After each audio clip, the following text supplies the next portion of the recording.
Growing up, I had always felt like an outsider in my own family. My parents were strict and conservative, and they never quite understood me or my dreams. We had our share of disagreements and fights, but I always hoped that one day we would be able to reconcile and find common ground.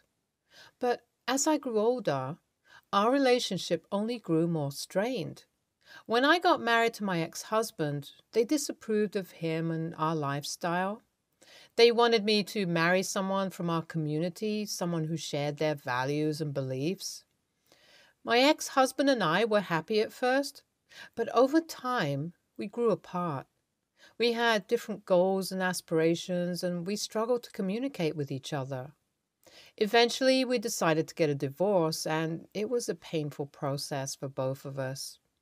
After my divorce, my parents' disapproval of my decisions only grew stronger. They couldn't accept that I had chosen to end my marriage, even though they never approved of it in the first place.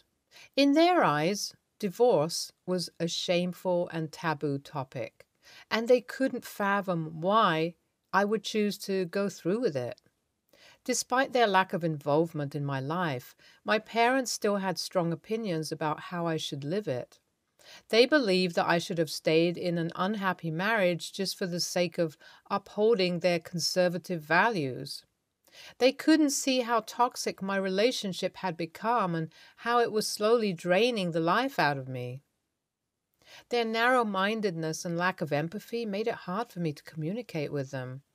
I knew that they would never fully understand my situation and that they would always judge me for my decisions. So I slowly distanced myself from them and eventually cut them out of my life altogether. It wasn't an easy decision, but it was necessary for my own mental health and well being. I knew that I couldn't keep living under the shadow of their expectations and disapproval, and that I needed to find my path in life. I met my current spouse at a work conference, and I was immediately drawn to his warmth and kindness. We struck up a conversation, and before I knew it, we were talking for hours. There was an ease and comfort in our interaction that I had never felt before, and I knew that I wanted to see more of him. We started dating soon after, and it was unlike anything I had ever experienced before. He was patient, understanding, and supportive, and he never made me feel judged or inadequate. He listened to me and encouraged me to be myself, and he never tried to change me or impose his views on me. As our relationship grew, I also got to know his family, and I was pleasantly surprised by how accepting and welcoming they were. They embraced me as one of their own, and they never made me feel like an outsider. They were kind, generous, and supportive, and I felt like I had finally found a family that I could call my own. My current spouse and I also shared many common interests and values, and we were always looking for ways to support and inspire each other. We both believed in the importance of communication, honesty, and respect, and we made sure to prioritize these things in our relationship. It wasn't always easy, of course. We had our share of disagreements and conflicts, but we always found a way to work through them and come out stronger on the other side. We were each other's rock, and we knew that we could always count on each other no matter what. As our wedding approached, we were both excited and nervous. We knew that it was a big step for both of us, and we wanted everything to be perfect. But we also knew that there were potential obstacles, especially when it came to my relationship with my parents. We hoped for the best, but we also prepared ourselves for the worst, knowing that we had each other's backs no matter what. Despite our concerns, we were surprised and relieved when my parents confirmed that they would be attending our wedding. I had honestly not expected them to come, given their previous disapproval of my life choices. It was a pleasant surprise, and I couldn't help but feel a glimmer of hope that maybe, just maybe, they had finally come around. As the big day approached, I tried not to let my nerves get the best of me. I focused on the excitement of starting a new chapter with my wonderful partner, surrounded by the love and support of our friends and family. I didn't want anything to dampen the joy of the occasion, especially not my parents' disapproval. Update 1. As we arrived at the wedding venue, I scanned the room for my parents. I had mixed feelings about their presence, but I wanted to make an effort to include them on this special day. However, as I looked around the room, I couldn't find them. When I didn't see them at the ceremony, I thought they weren't going to come, but they showed up late at my wedding reception. I saw them walking towards me with someone unexpected, my ex-husband. My heart sank as I realized what was happening. My parents' presence was expected, but I never imagined they would bring my ex-husband to my wedding. As they approached me, my ex-husband's face revealed mixed emotions. Sadness, anger, and regret all rolled into one. I didn't know what to say or do, and my partner's hand squeezed mine reassuringly. My parents had brought my ex-husband as their plus one, clearly trying to make a statement about their disapproval of my new relationship. I tried to remain composed, but inside I was seething with anger and frustration. To make matters worse, they also had a small ornate box in their hands. I couldn't help but feel a sense of foreboding as I saw it. I knew my parents well enough to know that they had brought this box for a reason, and it couldn't be good. As we exchanged awkward greetings, my ex-husband didn't say a word. He just stood there looking uncomfortable and out of place. I could sense the tension in the air, and I knew that this was not going to be a pleasant encounter. It wasn't until later in the evening that my parents approached me with the mystery box. They handed it to me with solemn expressions, and I could feel my heart racing as I opened it. Inside, I found a collection of old photographs, letters, and other memorabilia from my past life with my ex-husband. They had once been precious to me, but now they just brought back painful memories. As I looked through the items in the box, I felt a mix of emotions: anger, sadness, and nostalgia. The photographs were a reminder of happier times, but they were also a painful reminder of the reasons why my ex-husband and I had to end our marriage. The letters were full of apologies and promises that had never been kept, and the trinkets were mementos of a life that I had left behind. Memories of a time when I was younger, more naive, and in a relationship with someone who was not good for me. The photographs showed us smiling and happy, but they also reminded me of the fights, the lies, and the emotional manipulation that had characterized our relationship. As I stood there, in front of my parents holding the mystery box they had brought to my wedding reception, I felt overwhelmed with emotions. My current husband, who had been mingling with our guests, walked over to me and put his arm around my waist, silently offering his support. I took a deep breath, trying to maintain a sense of composure despite the turmoil inside me. My current husband must have sensed my distress as he pulled me closer to him and whispered words of comfort in my ear. As I turned my head to look at him, I could see my parents' expressions change. They immediately tensed up as soon as they saw who my partner was, and I could tell that they disapproved. My husband is not the type of person that my parents would have chosen for me. He is not from the same cultural background, he has tattoos and piercings, and he is not as financially stable as they would have liked. But to me, none of that mattered. I loved him for who he was, and I knew that he loved me just the same. As I look back at my parents, I could see the disappointment in their eyes. They had come to my wedding, but it was clear that they were not there to support me or my new life with my husband. Instead, they were holding on to the past, trying to remind me of a life that I had moved on from. I was met with tension and unease. I could feel their apprehension as I began to speak. The words were difficult to form, but I had to confront them about why they had brought my ex-husband to my wedding and about what was in that little box they had given me. As I spoke, their faces contorted with anger and defensiveness. They tried to deny any wrongdoing and even accused me of overreacting. It was clear that they were not willing to take responsibility for their actions and were more concerned with preserving their image than supporting me on my special day. The confrontation quickly escalated into a heated argument. I tried to remain calm and explain my perspective, but they were not willing to listen. Instead, they continued to attack me and my choices, trying to make me feel guilty for moving on with my life. I could feel my emotions spiraling out of control. My husband saw the tension and tried to intervene to de-escalate the situation. He spoke calmly and respectfully to my parents, trying to get them to see that they were causing more harm than good. However, their stubbornness only intensified and their words became even more hurtful. They refused to listen to reason and instead continued to berate me and my choices. It was then that I realized that I had had enough.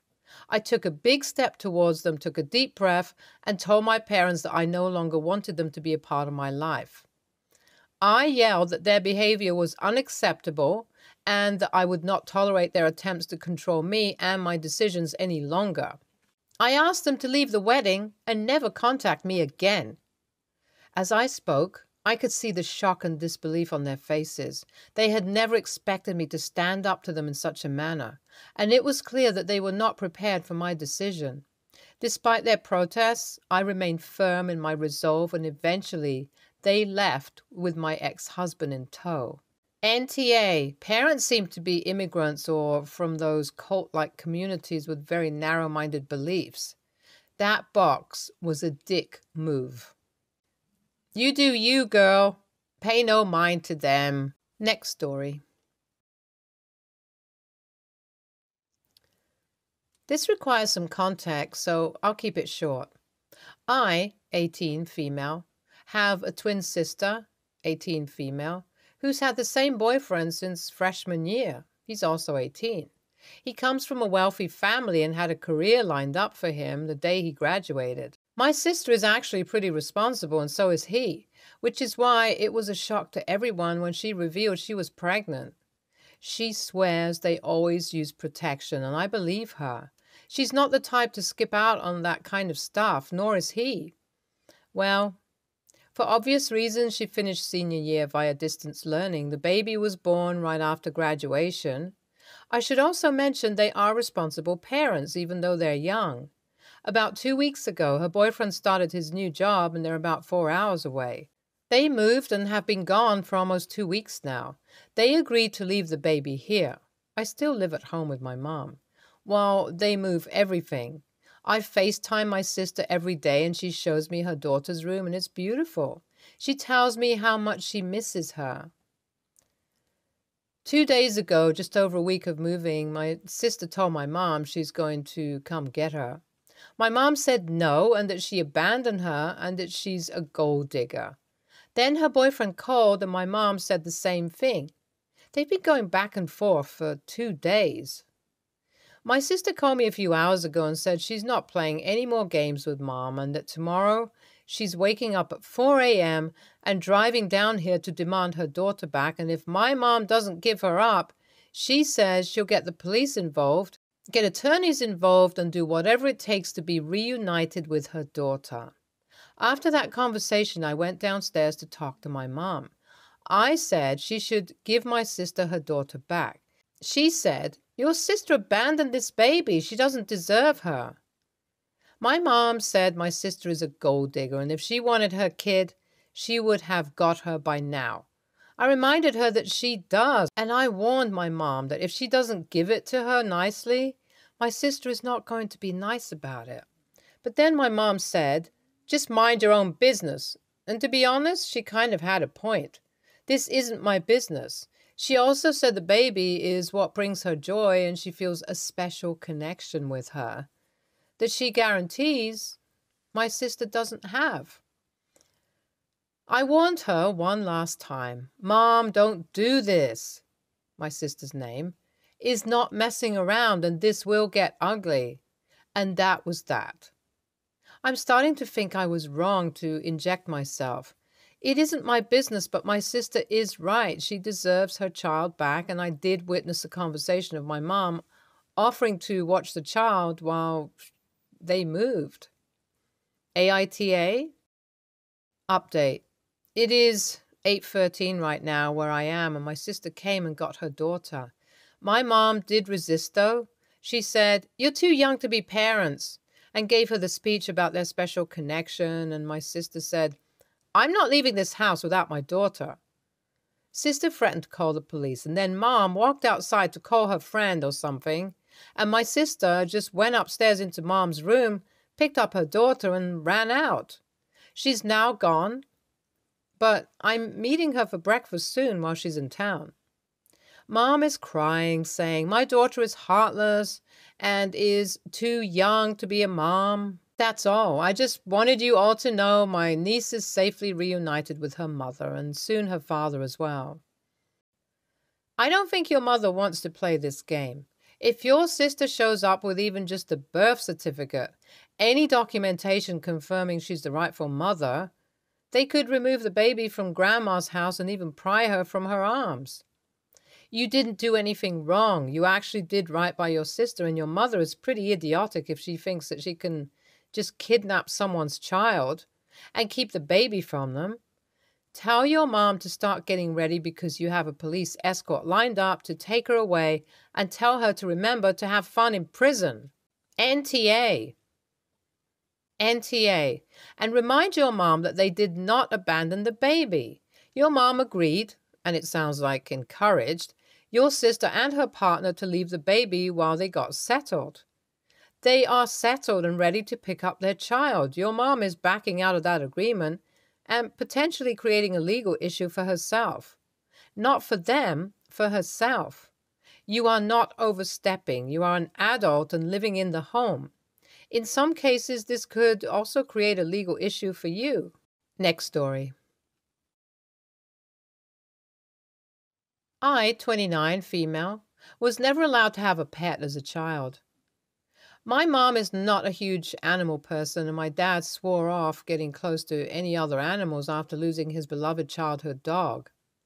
I have always loved animals and would beg my parents for a pet for every birthday and holiday from the time I was 4 years old. The answer was always no until I was 13, and the answer was finally yes, so long as I agreed to be the main caretaker.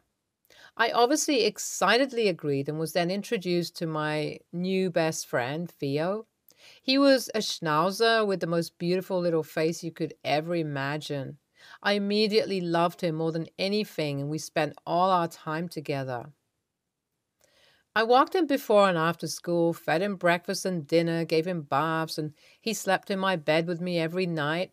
We've never been apart longer than a week. He's been my best friend and honestly my baby. I love him so much, it hurts.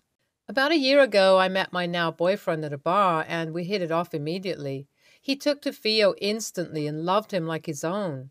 Theo got older, and with that came new ailments and illnesses.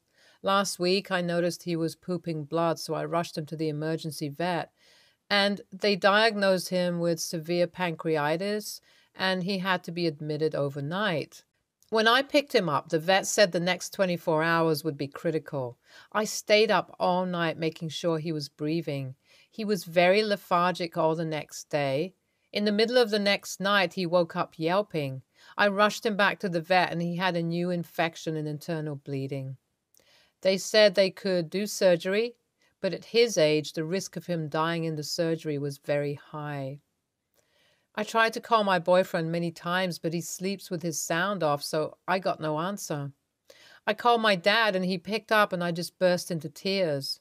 My dad comforted me and told me to do what I thought was best, but in his opinion, Theo shouldn't live in pain, and it would be better to be with him when he passed and let him die alone in surgery. I made the decision it was best for Theo to put him to sleep peacefully. It was the hardest thing I've ever had to do.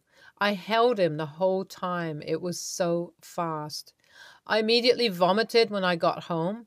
I laid on the floor with his toys and just sobbed until morning. My boyfriend rushed over when he woke up and saw my messages. He came in and said, "Did you really do it?" I just nodded yes, and he got angry. He started saying things like, "How could you do that to him?" And "He trusted you." He thinks I should have gotten a second opinion and tried the surgery. He says I abandoned him when he needed me most. I feel like I did, too. I let my baby down and I took his life from him. He's also mad I didn't try harder to reach him. I don't know. Maybe I should have waited, but my baby was in pain and I just wasn't thinking about anything else. I miss Theo so much it hurts to breathe sometimes, and I don't know if I did the wrong thing. AITA? Edit. Thank you all so much. I'm sorry for not responding to more comments. I've been overwhelmed with emotions these past couple of weeks, and I'm finding it hard to respond to people even in my everyday life. Your reassurance and support has meant so much to me after losing Theo. And it's what I should have gotten from my boyfriend from the start. I'm going to go visit and stay with my parents for a couple of weeks just to get away. And I think that will also help me clear some things up in my mind. Again, I appreciate all the support, and I'm sorry so many of you relate to this pain. NTA, this is the hardest decision any pet owner has to make regarding their pet, and there's no right answer. Dogs are remarkable at hiding pain, so it's likely that he was suffering more than he let on. If you went through with the surgery, it likely would have only brought him a few months, and that time wouldn't have necessarily been pleasant. He also might have died during surgery. It sounds like you did the right thing by your longtime best friend. He wouldn't want you beating yourself up over it. While your boyfriend's response to you is not good at all, I can understand that he's grieving. But he owes you an apology and he needs to trust you with making the best decision regarding your dog. If he can't do that, there's no way you can have a future together with kids. NTA, from one dog lover who's had to make that gut-wrenching and soul-shattering decision also. I can tell you it's so hard to think clearly when you're faced with making that impossible decision. The thoughts and guilt can be brutal, but in the end, you did your best to try to figure out the best thing to do with circumstances you had laid out before you. You did what you thought was right, best, and most humane for your sweet fur friend. And that cannot ever possibly make you an a-hole. Just the fact that you're worrying about whether you made the right decision shows that you're NTA, because an a-hole wouldn't give a crap. Stay tuned for more stories from our girl relationships.